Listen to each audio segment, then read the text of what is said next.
Hello दोस्तों, मैं हूं आपकी दोस्त ध्वनि और आपका स्वागत करती हूं अपने YouTube channel Hindi horror diary पर।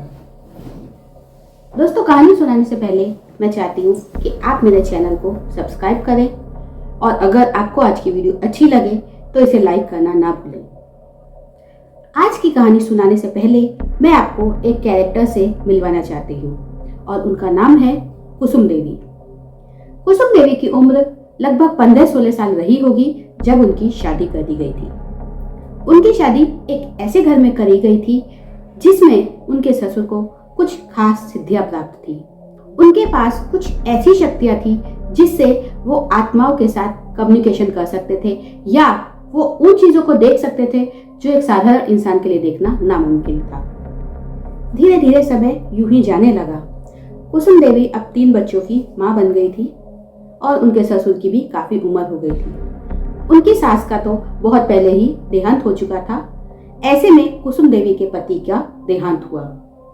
ऐसे में उनके ससुर को लगा कि जो विद्या वो जानते हैं और उन्हें पीढ़ी दर पीढ़ी अपने पुरखों से मिली हुई है, अब इसे किसी को सौंपना होगा और उन्हें इसके लिए कुसुम देवी से अच्छा उत्तराधिकारी कोई नहीं दिखा और उन्होंने समय रहते इस विद्या को कुसुम देवी को सिखाने का निर्णय किया। और कुसुम देवी भी एक अच्छे शिष्य की तरह ये सबको बहुत अच्छी तरीके से सीख गई और वो इस विद्या में अपने पुरखों से कई गुना आगे बढ़ गई थी। उन्होंने बहुत अच्छे से सीखा था जिस वजह से वो थोड़े ही समय में बहुत प्रसिद्ध हो गई।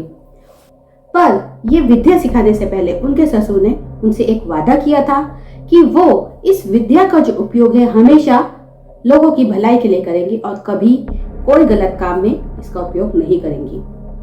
कुछ समय बाद उनके ससुर का देहांत हो गया और कुसुम देवी जी इस विद्या को लोगों की भलाई के लिए उपयोग करने लगी। तो दोस्तों, ये था कुसुम जी का परिचय। उन्होंने अपनी लाइफ में बहुत सारे किस्से हल करे थे और उन्हीं से जुड़ा एक किस्सा आज मुझे मेरे एक व्यूअर ने भेजा है और मैं अब आपके साथ शेयर करना चाहती हूँ। तो चलिए सुनते हैं आगे की कहानी। तो दोस्तों, कहानी शुरू होती है संजय और उसके दोस्त विक्रांत मतलब विकी की।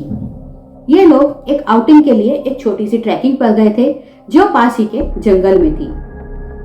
संजय उस ट्रिप पे पहली बार गया था जबकि विक्की उसके पहले भी वहां पे जा चुका था।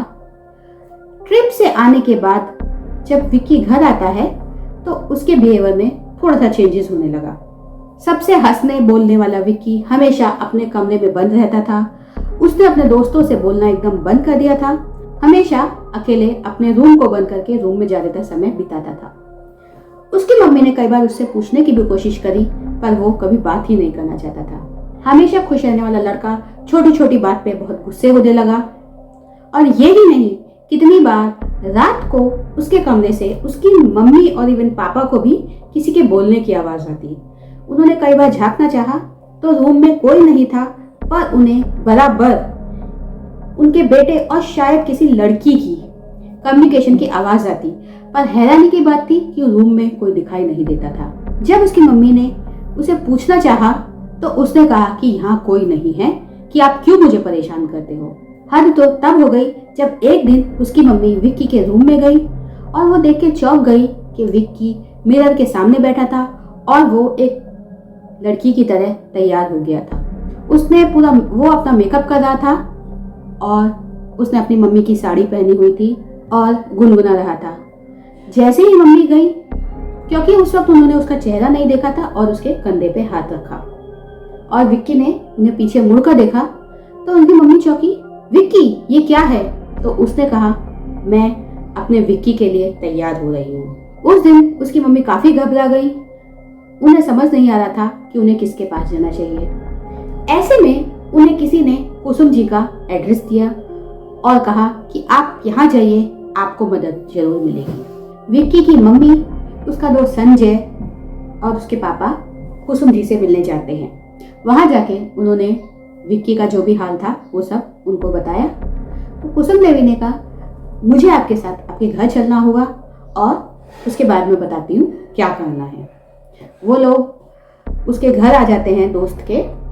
जैसे ही उन्होंने घर में एंटर करा तो कुसुम देवी को महसूस हुआ कि कोई भी नेगेटिव एनर्जी आपके घर में प्रवेश कर चुकी है। अंदर जाते हैं, उनकी मम्मी उसे इशारे से बताती हैं कि ये विक्की का कमरा है। और जैसे उन्होंने दरवाज़ा खोला, उस दिन भी विक्की उसी तरीके से लेडीज की तरह तैयार होकर बैठा हुआ था, गीत गुनगुनाया जा रहा था। कुसुम देवी अंदर जाती हैं और उन्हें पता चल गया है कि किसी भी आत्मा का इसके ऊपर वश किया हुआ है, इनके बेटे के ऊपर। उन्होंने विक्की का हाथ पकड़ के उसकी हाथ पकड़ा और उसकी नब्ज देखनी चाहिए। इस तरह वो उस आत्मा से कम्युनिकेशन करना चाहती थी कि वो यहाँ क्यों आई है और किस तरीके से इसे छोड़ सकती है। पर कुसुम जी के उसका हाथ पकड़ते ही विक्की ने झटके से अपना हाथ छुड़ा लिया। वो काफी गुस्से में हो गया था, उसकी आंख लाल लाल करके वो थोड़ा सा गुस्से में अपने रूम की चीजों को इधर उधर फेंकने लगा, मानो कि जो उसकी आत्मा थी वो बात नहीं करना चाहती थी। कुसुम देवी को इतना तो समझ आ गया कि ये जो भी आत्मा है इससे बदला लेने आई है, पर कैसा ये जानने में अभी और टाइम था। वो कुछ सोचते हुए रूम से बाहर आती हैं। उन्होंने विक्की की मम्मी को बताया कि फिलहाल तो जो भी आत्मा आपके बेटे के शरीर पे कब्जा किए हुए है वो बात नहीं करना चाहती, पर इतना तो मैं यकीन से कह सकती हूँ कि ये अपना बदला लेने आई है। अचानक कुसुम जी को कुछ याद आया और वो फिर रूम के अंदर एंटर होती हैं। उन्होंने देखा कि विक्की के हाथ में एक काले मोती वाला लेडीज ब्रेसलेट था। उन्होंने उस ब्रेसलेट को पॉइंट करते हुए पूछा कि ये कहाँ से आया। तो उसकी मम्मी ने साफ कर दिया कि नहीं, ये मेरा नहीं है और हमारे घर में तो कोई लड़की भी नहीं है जिसका ये ब्रेसलेट है, मैं इसके बारे में नहीं जानती। कुसुम जी को अब थोड़ा शक होने लग गया था कि जो भी आत्मा है वो इसी के मीडियम से आई है, क्योंकि कोई भी आत्मा बिना किसी साधन के आपके शरीर में एंटर नहीं कर सकती। उसे कुछ ना कुछ मीडियम चाहिए जिसके थ्रू वो आपके शरीर में आ सके। जैसे ही कुसुम जी ने उस ब्रेसलेट की ओर इशारा करा तो संजय को याद आया और उसने बताया, हाँ यही तो वो ब्रेसलेट है जो उस दिन जंगल में विक्की को मिला था। और जब विक्की ने इसे पकड़ा था तो मैंने मजाक भी उड़ाया कि अरे ये तो लेडीज ब्रेसलेट है, तुम इसका क्या करोगे। तो वो हंसते हुए कहने लगा, जिस दिन मेरी गर्लफ्रेंड बनेगी ना मैं उसे ये दूंगा। और कहते हुए उसने अपने हाथ में वो ब्रेसलेट पहन लिया। और उस घटना के बाद से ही विक्की मेरे से थोड़ा दूर दूर रहने लगा और उसके बाद हमारी कोई बात नहीं हुई। अब तक कुसुम देवी समझ चुकी थी कि ये ब्रेसलेट ही जरिया है जिसके द्वारा उस आत्मा से बात करी जा सकती है। कुसुम देवी ने उस ब्रेसलेट को पकड़ते हुए उस आत्मा को फिर से पुकारा और कहा, तुम जो भी हो और तुम जो भी चाहती हो वो मुझसे कहो। अगर तुम ऐसा नहीं करोगी तो मैं ये ब्रेसलेट तोड़ डालूंगी। इसी के साथ तुम्हारी जो भी इच्छाएं हैं वो अधूरी रह जाएगी और तुम्हें कभी मुक्ति नहीं मिलेगी। तो बेहतर ये होगा तुम आओ और मुझे बताओ कि तुम क्यों यहाँ आई हो और क्या चाहती हो। इतना कहते ही विक्की जो चुपचाप बैठा हुआ था अचानक लड़की की आवाज में उसने बोलना शुरू करा। उसने बताया कि मेरा नाम नेहा है और मैं विक्की के ही कॉलेज में सीनियर थी। कुछ समय पहले मैं भी अपने दोस्तों के साथ उसी जगह ट्रैकिंग पे गई थी और उस जगह विक्की भी मौजूद था। उसी ट्रिप के दौरान हमारे ही ग्रुप के 2 लड़के मुझे किसी बहाने से जंगल के अंदर वाले सुनसान इलाके में ले गए। वहां उन्होंने मेरे साथ जबरदस्ती की और मेरे साथ रेप किया। और जब वो मेरे साथ ऐसा कर रहे थे उसी समय विक्की उन 2 लड़कों को ढूंढते हुए वहां आया था। उसने मेरे साथ ये सब गलत होते हुए देखा लेकिन उसने मुझे बचाने की कोई कोशिश नहीं की। उन लोगों ने मुझे मार के वहीं एक शीशम के पेड़ के नीचे मेरी लाश को दफना दिया। मैं मर तो गई पर मेरी आत्मा को कभी शांति नहीं मिली।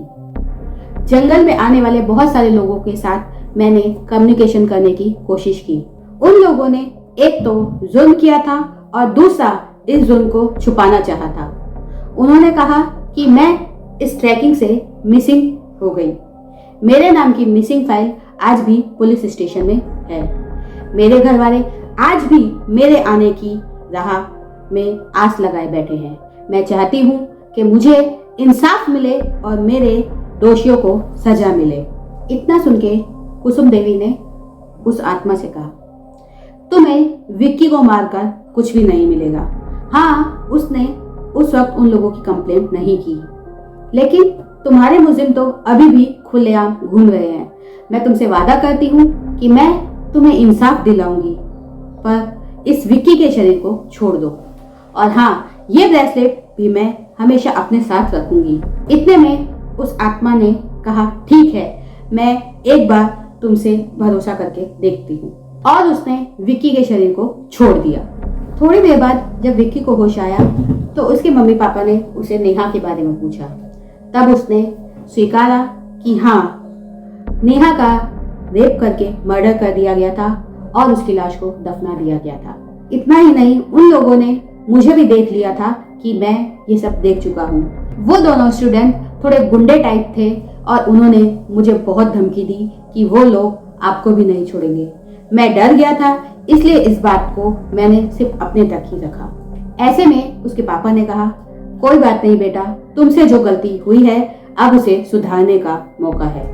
वो लोग पुलिस स्टेशन जाते हैं। उन्होंने नेहा मिसिंग केस की फाइल को रीओपन कराया और उन्हें सारी घटना का ब्यौरा कह दिया। विक्की ने उस सारी घटना को पुलिस को कह बताया और वो पुलिस को लेकर जंगल के उस जगह पर गया जहाँ पे नेहा की लाश दफन की गई थी।